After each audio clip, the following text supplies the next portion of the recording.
Our target audience was both male and females of the ages 15 to 30 years old, as we didn't want to limit the amount of people who watched our product and aimed to educate as many people as we could. We chose 15 years old as the minimum age, as we believed that any child below this age either wouldn't fully understand the topics discussed or would find the documentary boring. As coined by Stuart Hall, our audience is in the negotiated position. While the information provided to them is frank, they may not have suffered an eating disorder themselves, however are familiar enough with the dominant society to be able to decode and understand the information presented to them. However, Fisk argues that audience members aren't just passive viewers, but very active ones that engage and interact with the programme, which is something we wanted. We wanted our audience to either learn or watch with empathy, and from our feedback it's evident that this happened. Knowing who our target audience was then enabled us to create our products around all of these ages to ensure that all of them would take an interest in the product, and resulted in choices such as our neutral colour scheme of black, white and brown in our newspaper ad. We hope to entice them by our abstract style radio advert, hoping to grab their attention, and a simple newspaper ad with a gripping image to gain their attention also.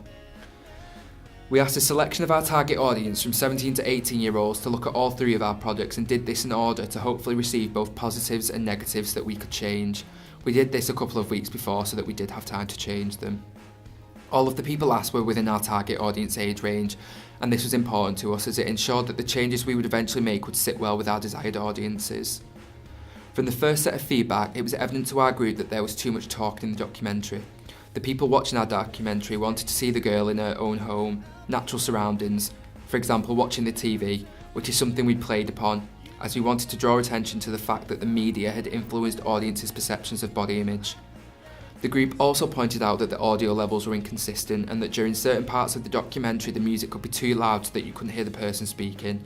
This is extremely important feedback for us, as we wanted to ensure that the story was clear and strong to the audience and had an undeniable effect on them.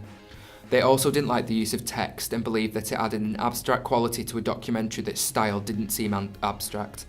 Using this, we removed the text that was deemed a little bit unprofessional and used more footage from outside of college to fill these spaces. We were much happier with the end result. On the other hand, one piece of positive feedback was that the music added emotion to the interview and really emphasised the sadness in certain parts of the documentary. Some members of the group questioned why we had never used a narrator. This was a conscious decision for our group, as we wanted to challenge the voice of God convention and instead use a homodiegetic narrator, as we believed it created a more reliable, intimate feel to the documentary. The main piece of feedback we received from our first draft focused around the quality of the image in our newspaper ad. However, having completed a second photo shoot, we presented our new newspaper to the same group, and it was extremely good feedback with few critical comments. They believed our poster stuck to the styling guide provided by Channel 4, and that the quality of the image used connoted the fact that all of the other products would be of a similar standard. Some members of the group suggested we manipulated the face of the girl even more to create a dramatic representation. However, wanting to link all of our products, we believed that a realistic documentary needed a realistic looking front paper newspaper ad. Similar to our documentary, the radio advert's main feedback was about the audio levels. Members of the group said that at certain points of the recording some utterances were cut off by other people speaking. To fix this, we experimented with the levels of audio in Premiere Pro and faded utterances in and out so you could hear the beginning and end of all of them.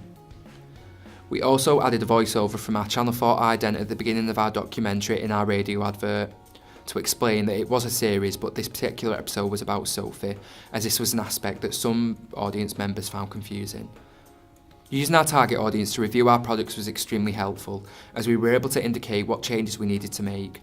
These changes were ones that came directly from our target audience, and we knew that any changes that we were to make would be popular with our audience and benefit the reception of our products.